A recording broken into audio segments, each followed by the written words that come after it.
और आज के दिन को व्यापारी दिवस के रूप में आयोजित करना शुरू किया, तब ये लगता तो था कि ये कभी ना कभी हम इसको हासिल करेंगे। तमाम सरकारें आ गई। मुलायम सिंह जी की सरकार रही 2002 से 2007 तक, 2007 से 2012 मायावती जी की रही, उसमें भी कोशिश की।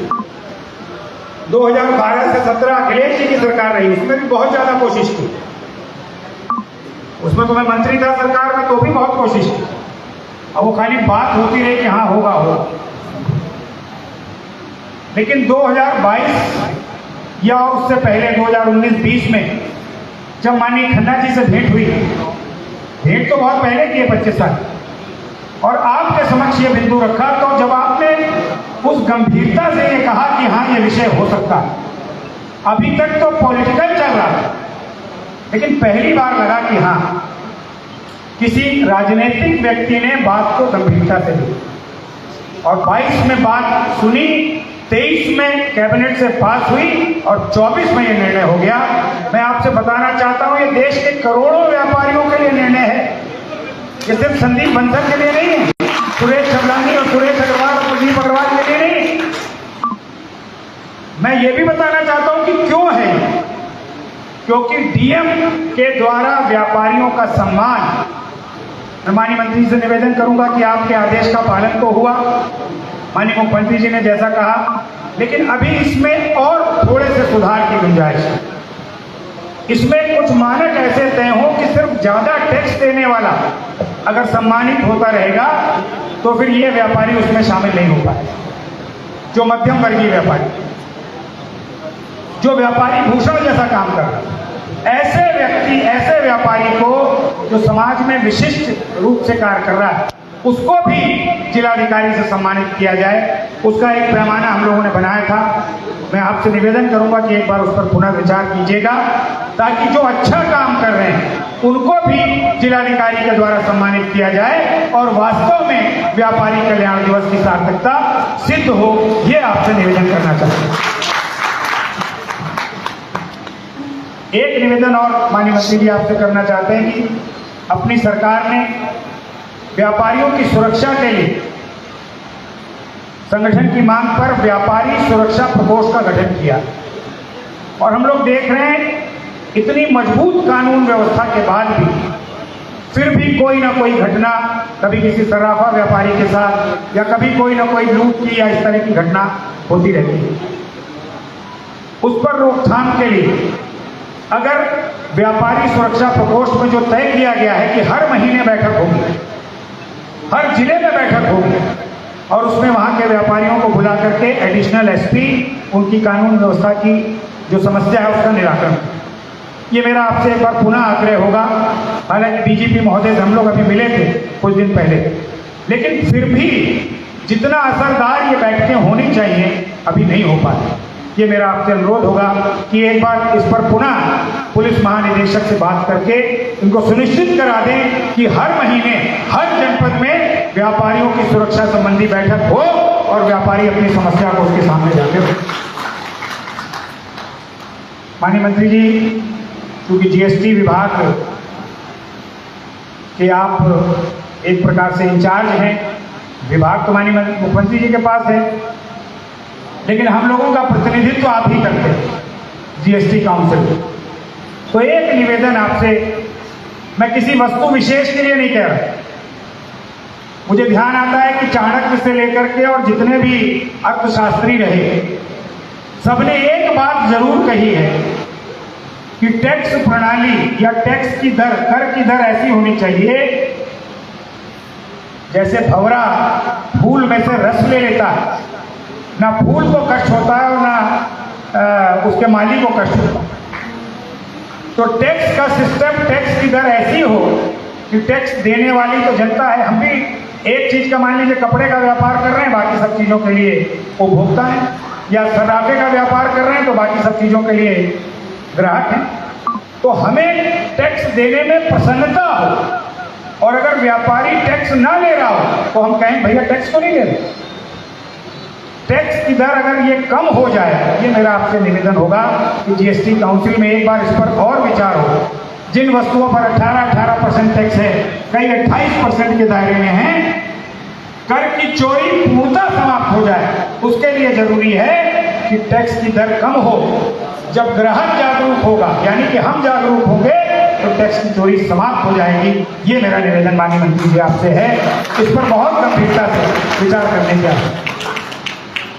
3 छोटे छोटे निवेदन हैं। मैं दावे से कह सकता हूं कि आपके नेतृत्व में ये पूरे हो सकते हैं। पहला,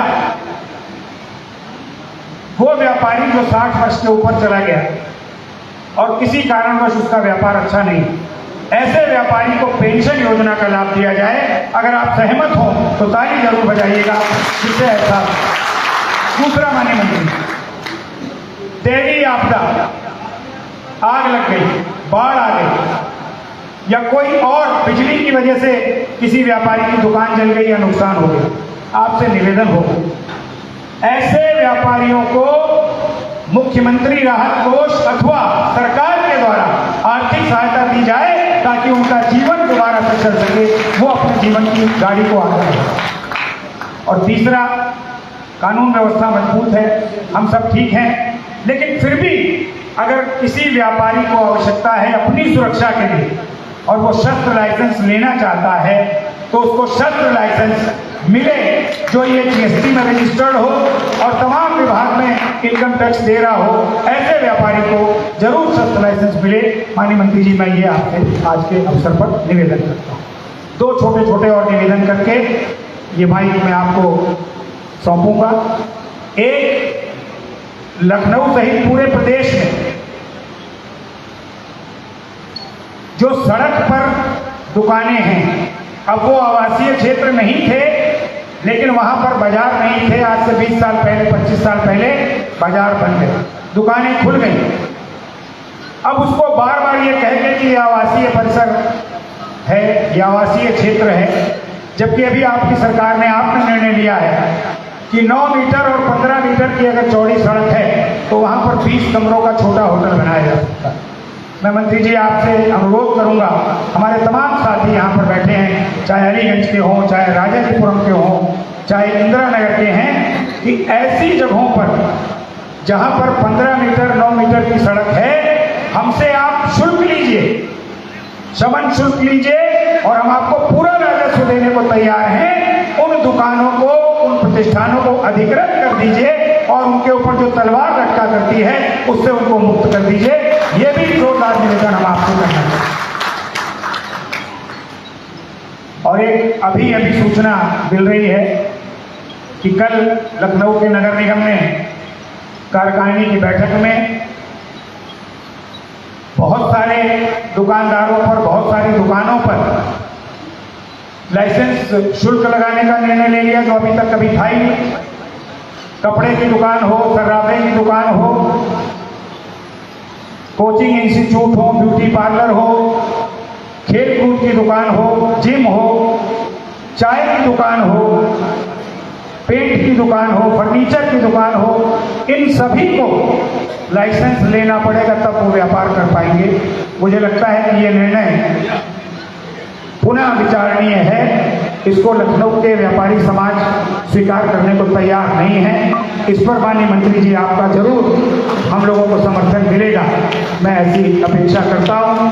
एक बार पुनः आज सबकी तरफ से, पूरे व्यापारी समाज की तरफ से, सिर्फ लखनऊ नहीं, पूरे उत्तर प्रदेश के व्यापारी समाज की तरफ से आपका वंदन और अभिनंदन करते हैं। और एक आखिरी निवेदन आपसे करते हैं कि महीने भर के अंदर, 1.5 महीने के अंदर, जब आपको ठीक लगे, इस व्यापारी कल्याण दिवस की सार्थकता तब सिद्ध होगी जब पूरे प्रदेश के 10,000, 15,000 व्यापारी एक साथ इकट्ठे होंगे एक रैली के रूप में, और आप और माननीय मुख्यमंत्री जी का मार्गदर्शन उसमें पूरे प्रदेश के व्यापारी समाज को मिलेगा। ये अवसर हम लोगों को जरूर दें। इसके लिए भी हम आज आप इस बैठक में आपसे निवेदन करते हैं कि ये आपका सानिध्य, आपका मार्गदर्शन, आपका आशीर्वाद प्राप्त हो।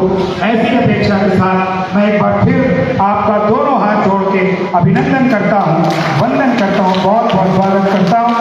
आपका मार्गदर्शन हम लोगों को मिले, इसके लिए एक बार जोरदार तालियों से माननीय मंत्री जी का स्वागत करते हैं, अभिनंदन करते हैं। आदरणीय सुरेश खन्ना जिंदाबाद।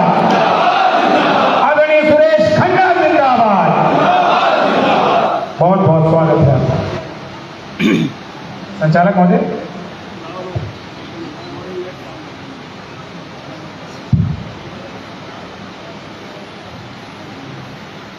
पोडियम नहीं है ना इनके पास?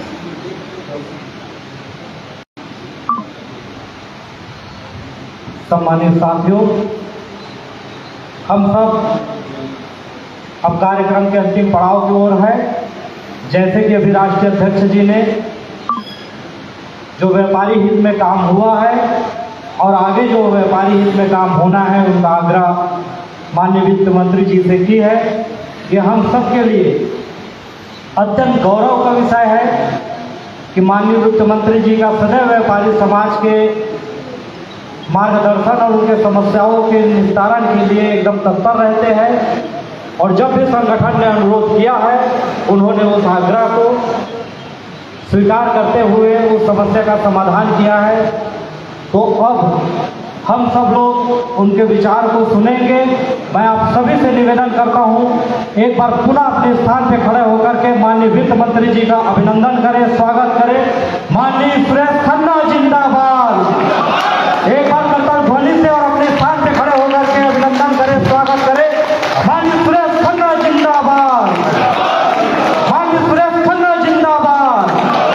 भारत माता की, भारत माता की वंदे वंदे। धन्यवाद, बहुत बहुत धन्यवाद। सम्माननीय श्री संदीप बंसल जी, जो उद्योग व्यापार मंडल के राष्ट्रीय अध्यक्ष हैं, सम्मानीय श्री सुरेश अग्रवाल जी, सम्मानीय श्री प्रदीप जी, हमारे आसपास जितने लोग बैठे हुए हैं सभी,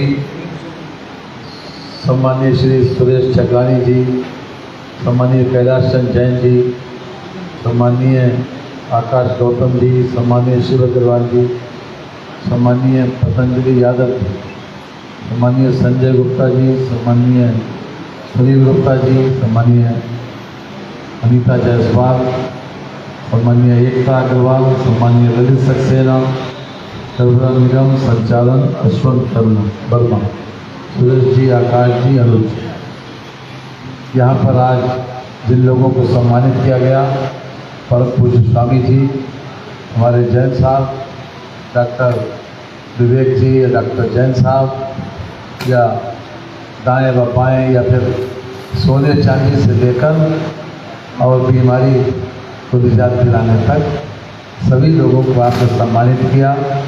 पेड़ पौधों से लेकर बाकी समाज के हितकारी तमाम जड़ी बूटियों तक के लोगों को सम्मानित किया। उसके लिए हम आपको बार बार बधाई देते हैं, हृदय से धन्यवाद देते हैं।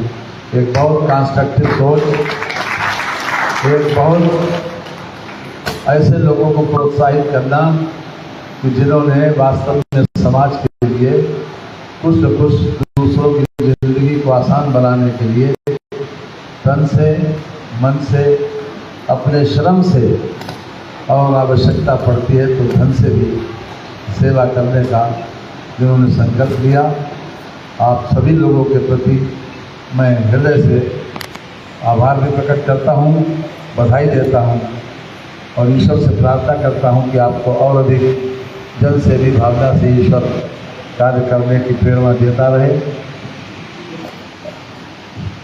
मैं भी इसी बात का समर्थक हूँ और जीएसटी की जब भी ग्रुप ऑफ मिनिस्टर्स की मीटिंग हुई या फिर जीएसटी काउंसिल में कई बार ये उत्तर प्रदेश ने रिंग मास्टर का रोल अदा किया है और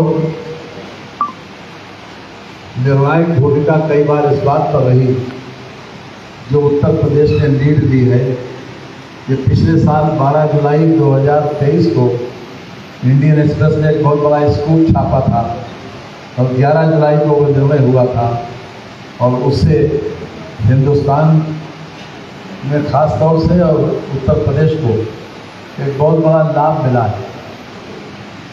बहरहाल सैद्धांतिक रूप से हम सहमत हैं कि टैक्स कम हो जरूर, लेकिन एक सवाल हम आप लोगों को सामने छोड़ते हैं कि हमारा टैक्स का जो सिस्टम है, जो नॉर्म्स है, जो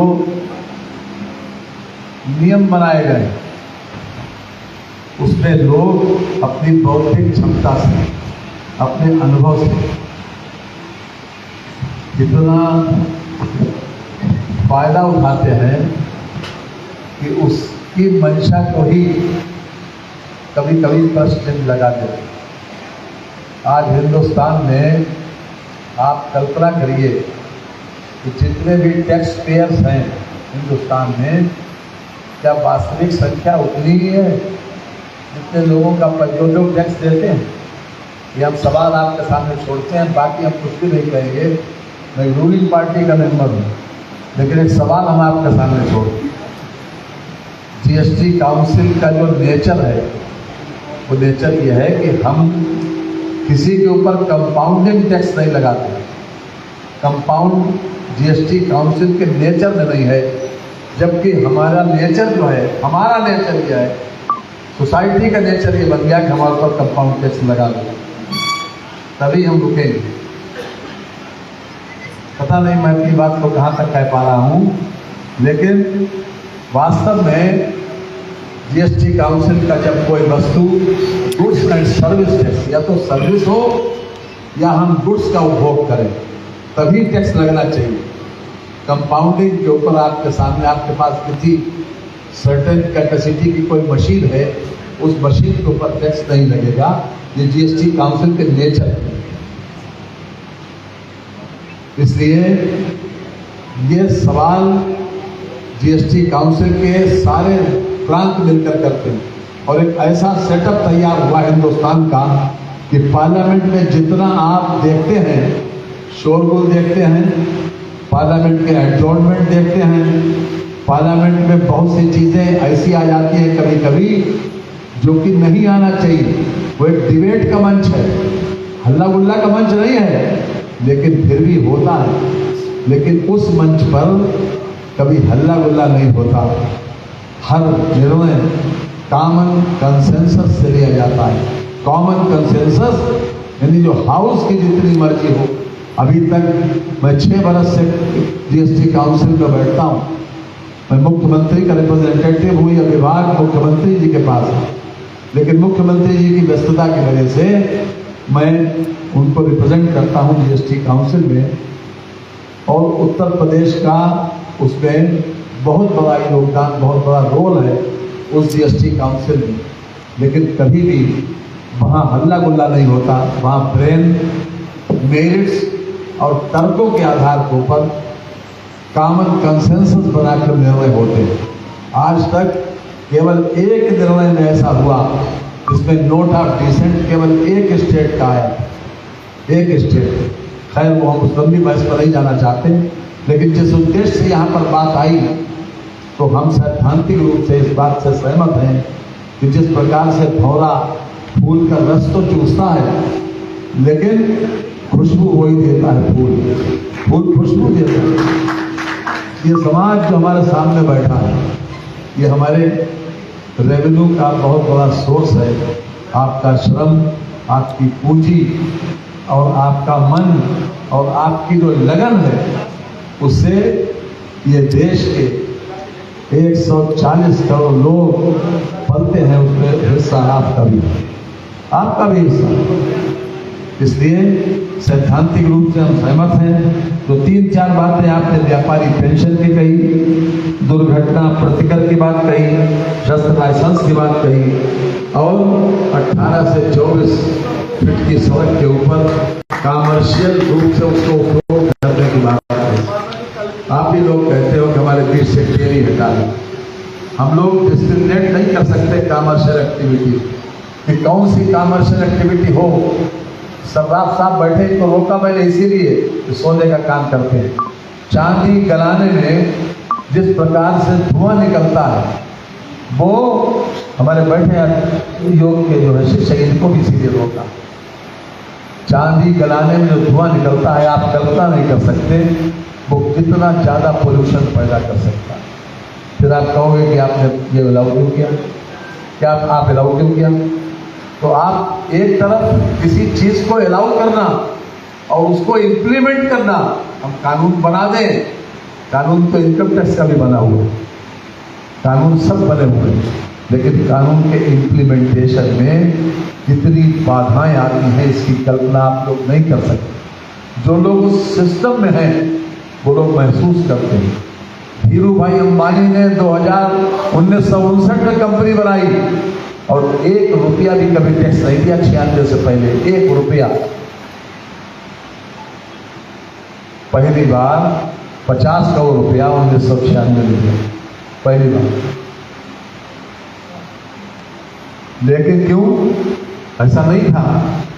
लेकिन इतने एग्जेम्पशंस हैं, इतने प्रकार के आपको एग्जेम्पशंस मिले हुए हैं।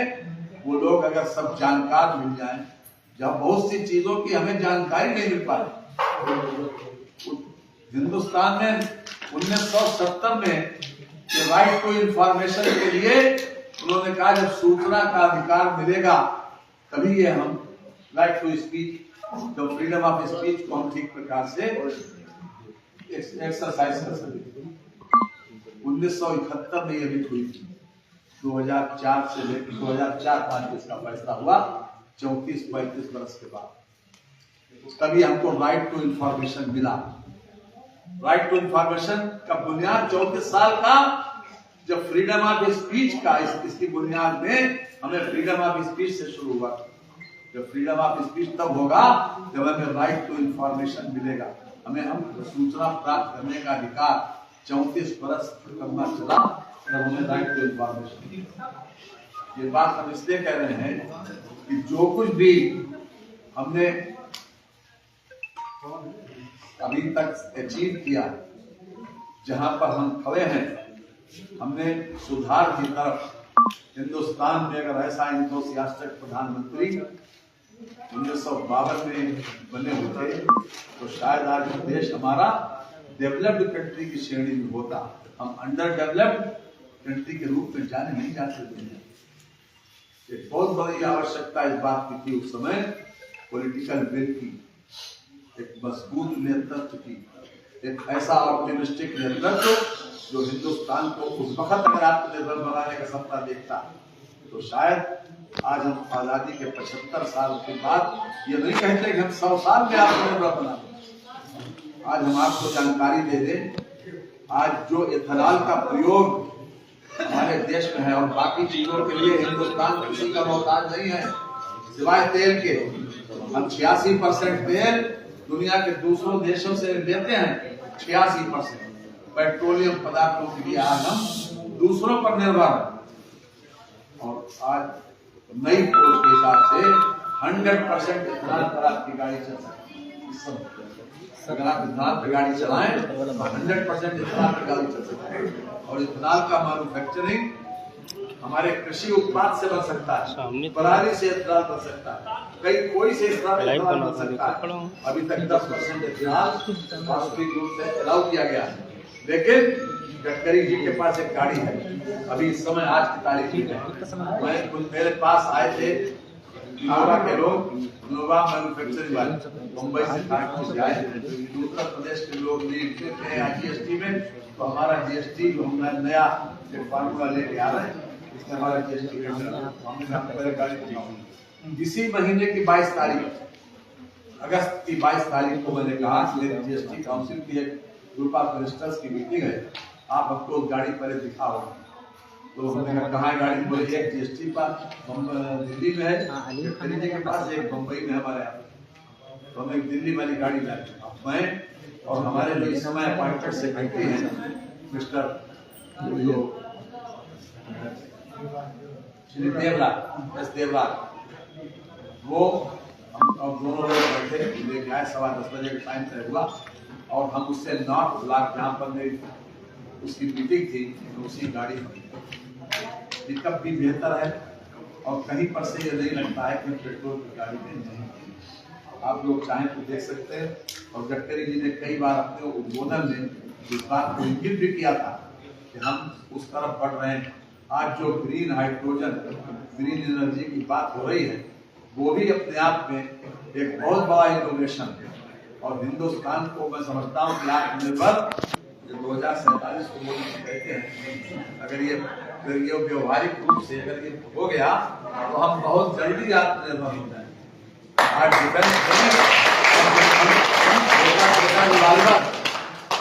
छोटा से छोटा रिवाल्वर, वेबले स्कॉट, स्मिथ वेसन, अरमा, ये हम इंपोर्ट करते थे, कहीं जर्मनी से अरमा इंपोर्ट करते थे, स्मिथ वेसन अमेरिका से इंपोर्ट करते थे, वेबले स्कॉट इंग्लैंड से इंपोर्ट करते थे। आज हिंदुस्तान की ऑर्डिनेंस फैक्ट्री और हमारा जो डिफेंस एरोस्पेस की हमारी नीति उत्तर प्रदेश की बनी है, कानपुर से लेकर झांसी तक जो हमने अपना डिफेंस कॉरिडोर बनाया है, उसमें 1500 करोड़ रुपए लागत की फैक्ट्री अभी जिसका उद्घाटन माननीय योगी जी ने किया, वो लग चुकी। और हम 21,000 करोड़ रुपए का एक्सपोर्ट भारत सरकार ने वर्ष 2023-24 में किया। 21,000 करोड़ रुपए का एक्सपोर्ट किया है। जिन बातों के लिए हम दुनिया से जो देते उसका हेलो क्या है, पता नहीं आपको ये बात कितनी अच्छी लग रही है। आप सोचोगे हम कहाँ से शुरू हुए थे या कहाँ पहुंचे। हमारे योग शिक्षक ने, जैन साहब ने कई बातें यहाँ बताई। Prevention is always better.